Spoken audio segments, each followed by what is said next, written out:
ઘણીવાર એવું જોયું છે, તમે તો મને કરતા વધારે જ જોયું હશે, કે લગ્ન પહેલા જેટલી વાતો થતી હોય સગાઈથી લગ્ન વચ્ચે, એટલી વાતો લગ્ન પછી જીવનમાં ક્યારેય નથી થતી. કારણ કે સૃષ્ટિમાં એમ કહેવાય છે કે મોર કળા ક્યાં સુધી કરે? મોર કળા ક્યાં સુધી કરે? તો કે ઢેલ રાજી થાય ત્યાં સુધી. એકવાર ઢેલ રાજી થઈ જાય એટલે મોરની કળા બંધ થઈ જાય. કદાચ આપણા જીવનમાં આપણે એવું નથી કરતા ને, કે જે ક્ષણે સામેવાળાનો પ્રેમ મળવાની શરૂઆત થાય એ ક્ષણે આપણે આપણો પ્રેમ સમાપ્ત કરી નાખીએ, એવું તો નથી બનતું. ખાસ તપાસ છે. માણસ હંમેશા એ શોધમાં રહે છે કે નવો નવો પ્રેમ ક્યાંથી મળશે, અને એના માટે થઈને જ આખી દુનિયામાં ભટક્યા કરે છે. પ્રભુ કહે છે કે જે છે તારી પાસે એના પ્રેમમાં એટલો તૃપ્ત બની જા કે તારે નવું નવું શોધવા જ ના જવું. 25 વર્ષથી સાથે જીવતા પતિ પત્ની વચ્ચે નાની નાની બાબતોનો ક્લેશ એ સીમાએ પહોંચ્યો કે બંને જણ એકબીજા સાથે હવે બોલવા ચાહે તો પણ બોલી નથી શકતા. પત્નીએ કીધું કે હવે હું આ ઘરમાં રહી નહીં શકું, મારે હવે અહીંથી નીકળી જવું છે. પતિએ કીધું કે આપણે છેલ્લો ચાન્સ લઈ જોઈએ, છેલ્લો ચાન્સ. આપણે 2 કલાકનો ટાઈમ કાઢીએ, સામે બેસીએ, કોઈ બીજું નહીં, આપણે બે જ. વચ્ચે આપણે થપ્પી રાખીએ સ્લીપ બુકની, અને બંને જણ એકબીજા માટે જેટલી પણ ફરિયાદો છે એ બધી લખી કાઢી, લખીને એકબીજાને આપી દઈએ. એકચ્યુઅલી ખબર તો પડે કે બંને એકબીજા માટે કેટલી ફરિયાદો રાખે છે. આ બોલવામાં પૂરી લિસ્ટ નથી બનતી. બેસી ગયા બંને જણ સામસામે, અને જે ઝડપતિ પત્નીની સ્લીપ બુક લીધી, એક સ્લીપ લીધી, લખ્યું, સ્લીપ બાજુમાં બીજું. પણ એ નજર પડી કે પોતે જે ઝડપથી લખતી જાય છે, સ્લીપો લેતી જાય છે, એટલી જ ઝડપથી પતિ પણ સ્લીપ ઉપાડે છે. પોતે 2 સ્લીપ લીધી, પતિએ 2 સ્લીપ લીધી. 1 કલાક થઈને પત્ની અટકી ગઈ. અરે આટલું દુઃખ તો મેં તને નથી જ આપ્યું, પ્લીઝ આટલું તો નહીં લખ, કેટલી ફરિયાદો છે તને. પતિએ કીધું કે શાંત, તારું લખવાનું પૂરું કર, શાંત. અને એટલું બધું લખવાનું હતું, લખતી ગઈ. 2 કલાકે જયારે એલાર્મ વાગ્યો ત્યારે એને થયું કે હજુ થોડો ટાઈમ વધારે હોત તો ચાલે, પણ ઠીક છે, આટલું તો થઈ પડશે. એને આટલો મોટો બંચ પતિના હાથમાં પકડાવ્યો. સામે પતિએ પણ પોતાનો બંચ પકડાવ્યો. પત્નીએ કીધું કે પહેલા મારી ફરિયાદો બરાબર વાંચ, સાંભળ, કારણ કે મને ખબર છે કે એકવાર તારું હું વાંચવાનું શરૂ કરીશ ને પછી તું મારું તો વાંચવાનું જ નથી, પહેલા વાંચ. અને પત્નીએ લખ્યું હતું કે લગ્ન પછી મને અત્યાર સુધી ક્યાંય ફરવા નથી લઈ ગયો. તારી પાસે મારા માટે સમય જ નથી. છોકરાઓ સાચવવા એકલી મારી જવાબદારી નથી, પણ તું ક્યારે એમાં સપોર્ટ નથી કરતો. મને જ્યારે ખરેખર તારી જરૂર હોય છે ત્યારે તું પડખે ઊભો નથી હોતો, વગેરે વગેરે વગેરે. બધી જ ફરિયાદો એને લખી હતી. આખું બંચ પૂરું થયું પછી પત્નીએ કીધું કે હવે તારી વાત, હવે હું જો તે મારા માટે શું લખ્યું છે, કઈ કઈ ફરિયાદો કરી છે. અને એને સ્લીપ વાંચવાની ચાલુ કરી. પહેલી સ્લીપમાં પતિએ લખ્યું હતું કે તને મારા માટે 1000 ફરિયાદો હશે, દરેક ફરિયાદ હું કબૂલ કરું છું, પણ મારી એક જ વાત છે કે તારા વગર હું જીવી શકું એમ નથી. બીજી ચિઠ્ઠી, વાત સાચી છે પણ તારા વગર હું જીવી શકું એમ નથી. ત્રીજી ચિઠ્ઠી, ગમે તે થાય તું કે રસ્તો કાઢીએ પણ તારા વગર જીવી શકું એમ નથી. ચોથી ચિઠ્ઠી, ભૂલ ઘણી બધી કરી છે, સુધારવાનો તક તારે જ મને આપવી પડશે, પણ તારા વગર જીવી શકું એમ નથી. દરેક ચિઠ્ઠી એ પૂરી થાય એમાં છેલ્લું વાક્ય એમ હોય કે તારા વગર જીવી શકું એમ નથી.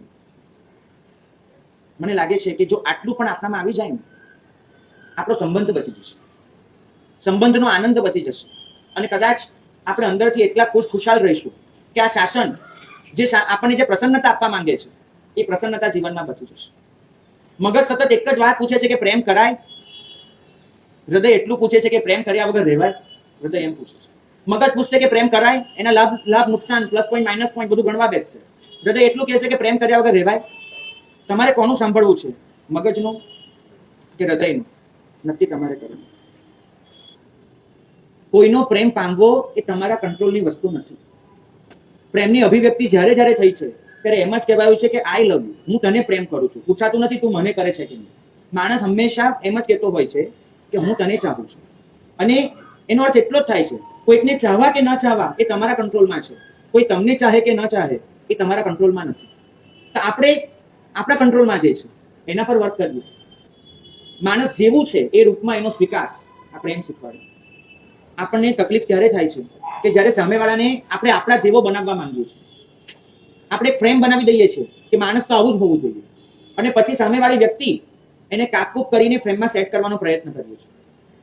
ફ્રેમ પહેલા બની જાય, ફોટો પાછળથી આવે, અને પછી જે કાપકૂપ થાય એનું નામ પાડે છે ક્લેશ.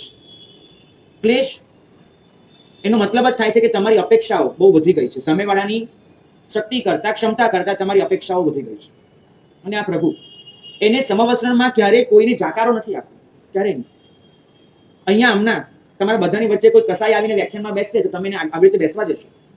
કસાઈ અહીંયા બરાબર બેઠો, અને કાળ સૌપ્રિક જેવો કસાઈ પણ સમવસ્ત્રણમાં સૈનિકની બાજુમાં બેસી શકે છે. પ્રભુ કોઈને જાકારો નથી આપતા. તમે પ્રભુને જાકારો આપી શકો છો. પ્રભુની એ તાકાત નથી કે તમને જાકારો આપી શકે. એ અર્થમાં પ્રભુ કરતા તમે વધારે તાકાતવાળા છો. તમે કોઈને અવગણી શકો છો. પ્રભુની એ તાકાત નથી કોઈને અવગણી શકે. તમે કોઈને પારકા ગણી શકો. પ્રભુની એ તાકાત નથી કોઈને પારકા ગણી શકે. પ્રભુ બહુ લાચાર છે. એમનો પ્રેમ એમને ઘણું બધું એવું નથી કરવા દેતો કે જે આપણે કરી શકીએ છીએ. ભાગ્યશાળી પ્રેમને અભિવ્યક્ત થવા દો. છેલ્લી 5 મિનિટ એક જ શીખ આપીશ કે આપણી અંદર ઘણી બધી વખત ઘણા માટે લાગણી હોય છે, પણ ખુલીને બોલતા નથી, ખુલીને કહેતા નથી.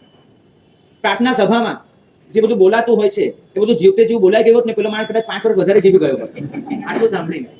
આપણે બધું પાછળ કહી. હમણાં જ એક કિસ્સો વાંચ્યો હતો, બનેલો કિસ્સો હતો. પત્ની, એના પર પતિનો ફોન આવ્યો, તે દવા લીધી, તાવ ઉતર્યો. કલાક થયો, પતિનો ફોન આવ્યો, જ્યુસ પીધું, ડોક્ટરે કહ્યું છે ને જ્યુસ પીવાનું, પીધું. 2 કલાક થયા, ચાલ થોડા દાળ ભાત ખાઈ લે, બીજું કાંઈ ન ખવાય તો ખાઈ શકે ને. દિવસમાં 20 કોલ આવી ગયા પતિને. 20મા કોલે પત્નીએ પતિને એટલું કીધું કે જો તમે સાંભળો, આજે તમે જે કર્યું ને મને બહુ ગમ્યું છે, પણ મારી આટલી બધી ચિંતા ના કરો, હું મારી જાતને સાચવી શકું એમ છું. તમે તમારા કામમાં ધ્યાન આપી શકો છો, પણ તમે કર્યું બહુ ગમ્યું, પણ મારે એટલું કહેવું છે કે માત્ર હું માંદી હોઉં ત્યારે જ મને તારી જરૂર હોય એવું નથી. હું સાજી હોઉં ત્યારે પણ મને તારી જરૂર હોય છે. દવા માંદગીમાં લેવાય, પ્રેમ તો સાજા અને માંદા બંનેને જરૂર પડે છે. પ્રેમ એ દવા નથી, પ્રેમ દુઆ છે. દવા માંદગીમાં આપજો, દુઆ તો 24 કલાક માટે આપવાની છે. આપણે કોઈની કેર એટલી જ કરીએ છીએ કે જ્યારે પથારીમાં હોય છે. નહીં ચાલે. જિંદગીમાં કશું ખોટું થાય એ પછી માફી માંગવા નીકળવું એના કરતાં સારું છે કશું સારું થાય ત્યારે થેન્ક યુ કહી દેવું. આપણે સારું થાય એનો આભાર માનતા જો આવડી જાય ને તો ખોટું થાય એની બહુ માફી માંગવા જવું નહીં પડે. પણ આભાર માનતા નથી આવડતો માટે સોરી કહેતા રહેવું પડે છે. તિરાડ પડ્યા પછી સંધમાં નીકળવું એના કરતાં વાસણને જેવી દરકાર કરી દેવી. જેમ અહીંયા પ્રતિમા મૂકી છે તો નીચે ગાદલું પણ મૂક્યું છે કે કદાચ પ્રતિમાને કાંઈ થાય તો ગાદલું છે. તો તિરાડ પડ્યા પછી સંધમાં નીકળવું એના કરતાં પહેલેથી જ પ્રેમનું ગાદલું મૂકી દઈએ કે પછડાય ને તો પણ તૂટી ન જાય, પછડાય તો પણ અવાજ ન આવે, પછડાય તો પણ અખંડ રહે. છેલ્લે પ્રભુ તરફથી 2 વાતો કહીશ કે થોડાક લોકોને પોતિકા બનાવવામાં ઘણા બધાને પારકા ન બનાવી દેતા. આપણો રાગ થોડાક લોકોને પોતિકા બનાવે એમાં ઘણા બધાને પારકા બનાવી દે છે. થોડાક લોકો પ્રત્યે પ્રેમ એ મોહ છે. વિસ્તરેલો પ્રેમ એ પ્રભુનું સામ્રાજ્ય છે. મોહ ડુબાડી દેશે, પ્રેમ આપણને તારી દેશે.